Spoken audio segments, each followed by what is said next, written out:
Olá a todas e todos, meu nome é Adriano Ferreira, eu faço parte do quadro de funcionários da Escola de Tempo Integral Nossa Senhora de Fátima.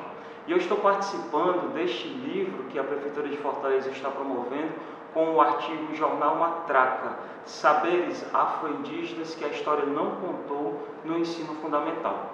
Esse artigo ele vem a partir de uma prática que estamos fazendo na escola e estamos desenvolvendo um jornal que não tem a pretensão de ser o jornal de notícias da escola. Ele tem o nome de Matraca, que é este instrumento e vem justamente para quê? Para fazermos alarde, pois é um jornal com características de denúncia, com características de trazer mais conhecimentos e informações sobre cultura afro-indígena no Brasil. Nós temos até agora 2 volumes lançados, o primeiro jornal chamado Abra a Sua Matraca e o segundo jornal Matraque-se. Nas páginas desses jornais nós colocamos o protagonismo negro, o protagonismo indígena, porque durante vários e vários anos, somente a cultura de pele clara é que tem grande destaque na mídia, na sociedade, em diversos veículos. E nos livros de história também isso acontece. É uma crítica que deve ser feita. E o jornal Matraca vem atrás de resgatar essas histórias. Aonde estão os intelectuais negros, cientistas negros, doutores, professores negros, indígenas, os calendários culturais, entrevistas com funcionários negros das escolas, professores negros, alunos negros, desenvolvimento dessa atividade que está toda detalhada no artigo, que você vai poder ver, vai dar uma olhada no livro quando ele for lançado. Nós trabalhamos com alunos do 8º e 9º ano, os alunos vão para a sala que nós temos de tecnologia na escola, denominada Sala Google. Lá eles fazem as pesquisas, onde nós criamos as pautas de cada mês, sempre uma personalidade negra será destaque. No número 1, nós destacamos a professora Conceição Evaristo, no número 2, Luísa Marim, no número 3, que já está em fase de confecção, vai ser Ailton Krenak. Seus saberes, seus conhecimentos, tudo isso para ser difundido na comunidade escolar. Alunos, professores, funcionários, a gestão, direção. E lá na escola nós temos todo o apoio para que essa história seja desenvolvida e que outras escolas também possam fazer o mesmo, dando protagonismo afro-indígena. O Jornal Matraca, ele vem para perturbar, vem para rasurar as lógicas daquilo que parecia que estava tudo normal, tudo no seu lugar. Não está. Matraca é um instrumento utilizado pelas comunidades negras no pós-abolição para celebrar procissões, festas, e agora queremos denunciar, utilizar esse instrumento, e assim nós fazemos na escola. Os alunos integrantes da composição do jornal saem numa procissão com várias matracas, perturbando, e a palavra é essa, perturbando um pouquinho o cotidiano, entregando o jornal. Matraca vem também a partir de uma letra de música da Escola de Samba Mangueira. Brasil, mostra a tua cara. Desde 1500 tem mais invasão do que descobrimento. Tem sangue retinto, pisado, atrás do herói emoldurado. Mulheres, tamoios, mulatos. Eu quero um país que não está no retrato. Brasil, teu nome é Dandara e a tua cara é de Cariri. Não veio do céu nem das mãos de Isabel. A liberdade é um dragão do mar de Aracati. Salve os caboclos de julho, quem foi de aço nos anos de chumbo. Brasil, chegou a vez de ouvir as Marias, Mains, Marielles, Malês. Abra sua matraca, matraque-se, matraque-se. Abra sempre a sua matraca. É isso. Olá, eu sou a professora Ana Gislaine Coelho. Atuo na rede do município de Fortaleza há 12 anos, na educação infantil, no SEI Moura Brasil, Distrito 1. Olá, eu sou a professora Maria Adriana, professora da educação infantil do município de Fortaleza, Trabalho no SEI Moura Brasil, do Distrito 1. E o nosso projeto se chama Luz Brincante. Ele surgiu a partir das observações. Eu sou professora PRA e a professora Adriana é a PRB. E a gente troca muito essas figurinhas, troca muitas observações, registros, nos planejamentos. E aí a gente observou que essas crianças do infantil 3 tinham muito interesse pelos fenômenos luminosos, pela luz, né, professora Adriana? Ao apagar, né, ou acender as luzes, não sei, as crianças ficavam muito eufóricas, né, observando, criando, né, se tornando protagonistas de verdade. E eu, professora Adriana e a professora Gi, começamos a observar o interesse das crianças pelas luzes, não é, professora Gi? É verdade, Essas crianças, como ela falou, acendiam, apagavam as luzes, elas davam gritos de euforia, brincavam de lobo mau, de se esconder. Então a gente começou a pesquisar por que não falar sobre luz, né? Como é que a gente poderia falar sobre luz? Então o ponto de partida foi observar quais eram as curiosidades e quais eram os interesses dessas crianças a esses fenômenos, né? E o que é que elas sabiam sobre esses fenômenos luminosos, o que é que acontecia, né? Então a gente começou a desenvolver atividades de contações de história, utilizamos caixa luminosa, utilizamos também lanternas, né, professora? E o projeto, ele tomou uma proporção tão grande que nós conseguimos envolver todos os familiares, né? Quando pedíamos fotos, quando pedíamos para as famílias se envolverem no projeto, as crianças ficaram tão entusiasmadas que elas chegavam em casa comentando, né? Nós estamos trabalhando as luzes, estamos vendo as luzes na escola, e tem algumas falas bem interessantes das crianças no projeto. Nós envolvemos os fenômenos luminosos junto com as brincadeiras, já que são um dos eixos norteadores das nossas atividades na educação infantil, né? As interações e as brincadeiras. Então, a gente utilizou lanternas para as crianças dançarem à luz das sombras, né? Uma lançava a lanterna sobre a outra e aparecia a sombra na parede. E ali a gente trabalhava os gestos, movimentos. A gente trabalhou desenho na caixa luminosa, né? Com areia colorida. Nesses desenhos da caixa luminosa apareceram a escrita da letra inicial do nome. E uma atividade ia servindo de base para a outra. Essa atividade da caixa luminosa, como a gente notou que o desenho, eles fizeram muito a letra inicial do nome, a gente fez a atividade da luz do sol com a letra inicial. Eles tinham que desenhar no chão a partir da sombra, né? Colocava a letrinha, eles tinham que esperar o sol aparecer para poder a sombra aparecer, né, refletida no chão, e assim eles desenharem a letra inicial do nome. Foi uma atividade assim bem desafiadora para eles, mas eles conseguiram realizar, né? Porque a gente estava lá ajudando, auxiliando essa troca, né, de professor, criança com criança entre seus pares. E nós fechamos o projeto pensando em envolver as famílias. Então a gente fez uma atividade que era festa neon, né, professora? A gente chamou as famílias. As famílias puderam participar desse momento, né?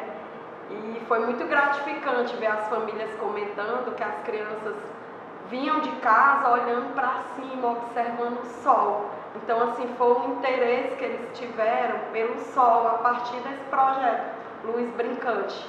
Então, nós resolvemos encerrar o projeto com a participação das famílias nessa festa neon, onde nós usamos luzes coloridas, músicas, né? E cada família falou um pouco também do que cada criança tinha gostado no projeto.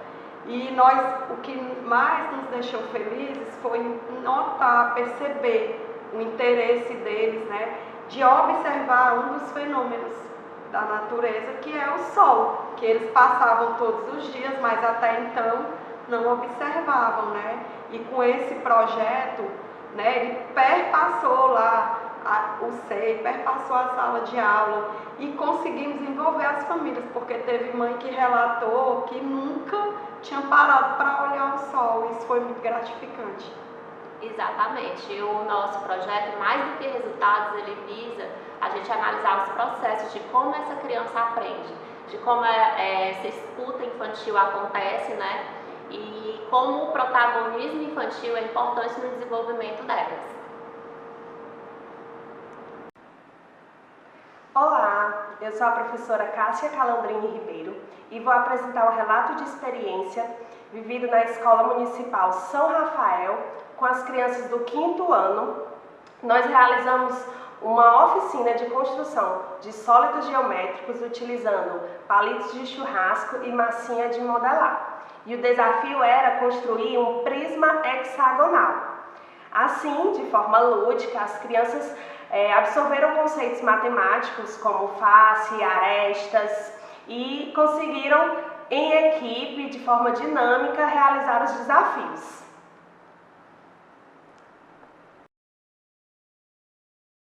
Olá, sou Daniele Coelho, professora da Rede Municipal de Ensino de Fortaleza, doutoranda do Programa de Pós-Graduação em Linguística Aplicada da UES, em parceria com a SNE. Tenho como orientadora a professora Claudine Aragão. Também faço parte do grupo de pesquisa GPLE, que é coordenado pela minha orientadora. Nesse grupo a gente pesquisa sobre o tratamento didático da literatura no contexto de ensino, formação de professores, formação do leitor, práticas de letramento, leitura literária, enfim. Atualmente eu leciono na Escola Francisco Domingos da Silva, localizada no Distrito 1. Eu faço parte da relação de professores que foram selecionados para o projeto Professor Autor, na edição 2023. No meu relato de experiência, eu apresento uma sequência didática voltada para o trabalho com a literatura na escola, especialmente para o dia D. Nesses relatos, eu organizei práticas de leitura literária e escrita criativa nas minhas turmas de 8º ano. Nessas vivências, a gente leu poemas que foram escritos pelos próprios escritores da comunidade escolar, especialmente um professor de história, Leudo Santana, até com o objetivo de a gente valorizar a escrita desses escritores. A gente também leu poemas de escritores cearenses, como forma também de valorizar a cultura local, e lemos poemas de escritores da literatura universal. Essa experiência foi organizada a partir de uma proposta didática de sistematização de leitura literária das autoras Silvia Aragão. Nessa prática, a gente teve um resultado significativo, além de a gente ter oportunizado o fortalecimento da literatura viva na escola, a gente também oportunizou o protagonismo leitor, porque, além de leitores, os alunos também foram escritores dos seus próprios poemas. Eu acredito que a gente esteja no caminho certo. A literatura, ela precisa estar presente na vida da escola e ela precisa atravessar os muros da escola por esses leitores em formação. Obrigada. Olá, eu sou Georgiana Mello, sou formada em Letras, tenho mestrado em Linguística pela Universidade Federal do Ceará. Atualmente sou doutoranda em Linguística Aplicada na Universidade Estadual do Ceará. Sou professora de língua portuguesa e atualmente estou lotada na Escola Municipal José Pascoal Barroso, na Secretaria Executiva Regional 1. O título da minha experiência é Clube do Livro, uma prática de letramento como resistência às adversidades da sociedade contemporânea. Como nós sabemos, os índices de leitura no Brasil eles são baixos e há diversos fatores que contribuem para isso. Fatores de ordem sociais e políticas principalmente. Então, pensando nisso, eu resolvi desenvolver o Clube do Livro na escola onde eu trabalho. E para isso, para desenvolver essa atividade, eu pensei em títulos, em livros juvenis, que tivessem como mote, como discussão, temas importantes para a atualidade.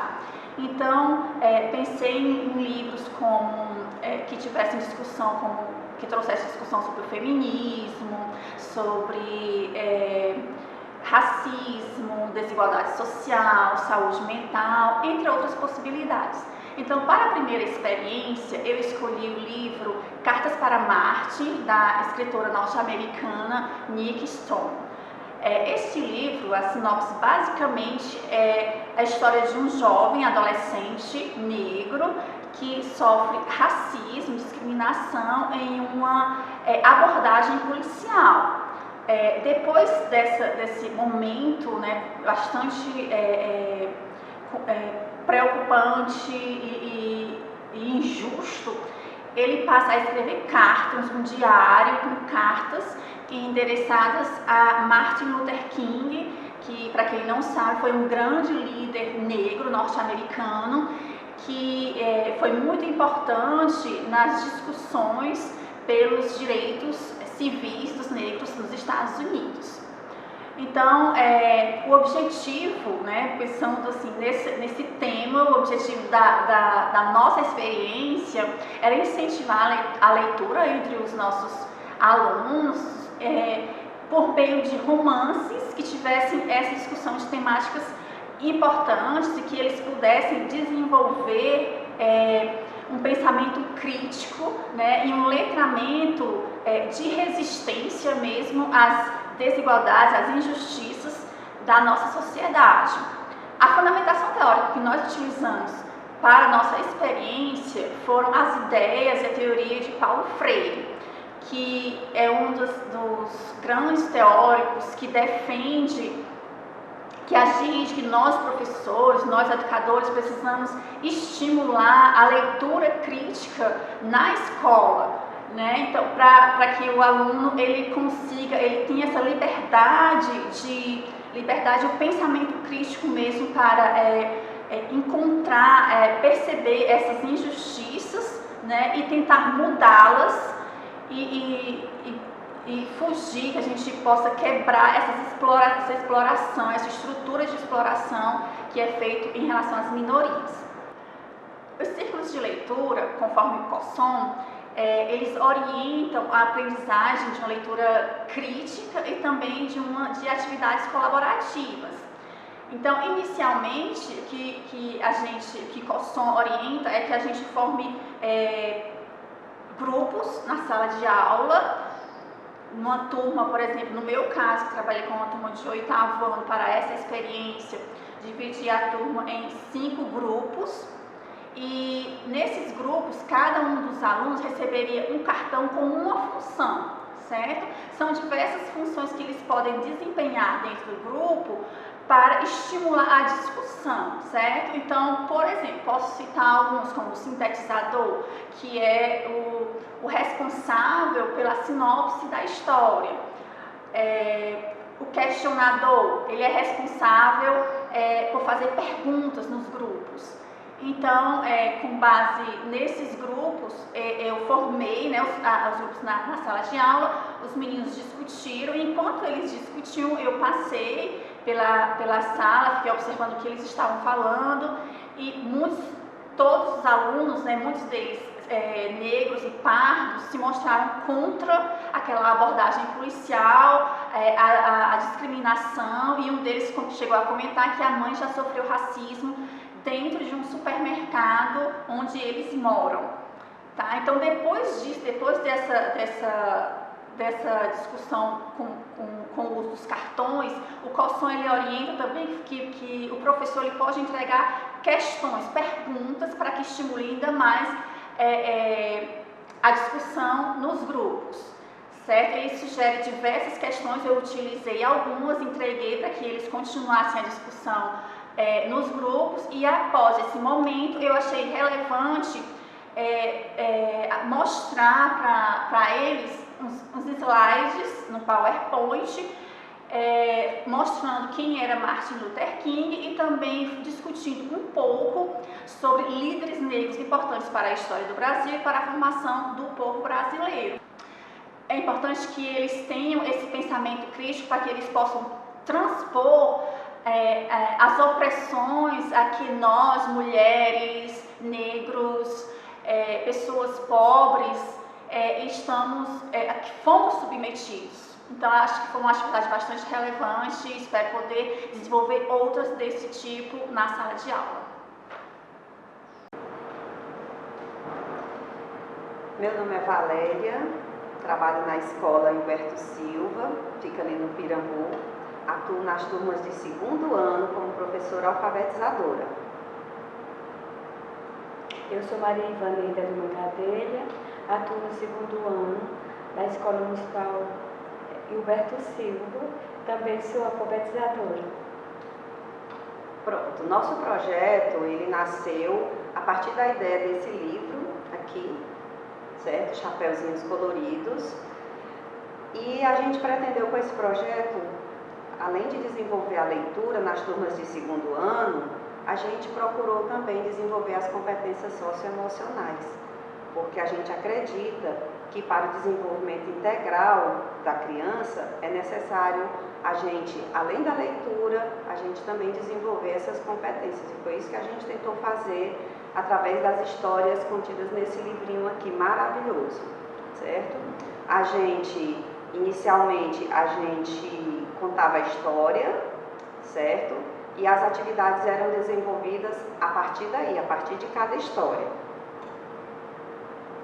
Essas atividades aconteciam geralmente nas sextas-feiras e com a participação das crianças, onde fazia a roda de leitura, a roda de conversa e apresentava cada sexta-feira um dos contos, né? Que são 6 cores de chapeuzinho: a azul, a branca, a verde, a preta, a lilás e a branca. E cada historinha dessa, ela desenvolvia uma competência, tirava o ensinamento de cada história. Tinha abóbora também, né? A cor de abóbora. Que a cor de abóbora era chapeuzinho que comia tudo, né? E desenvolvia essa relação da comida. A da azul, ela falava sobre a preservação dos animais em extinção. E a lilás era em relação às fofocas, né? Que a gente sabe que as crianças, elas têm que aprender desde cedo como controlar, né? As suas emoções, que não levar uma fofoca adiante.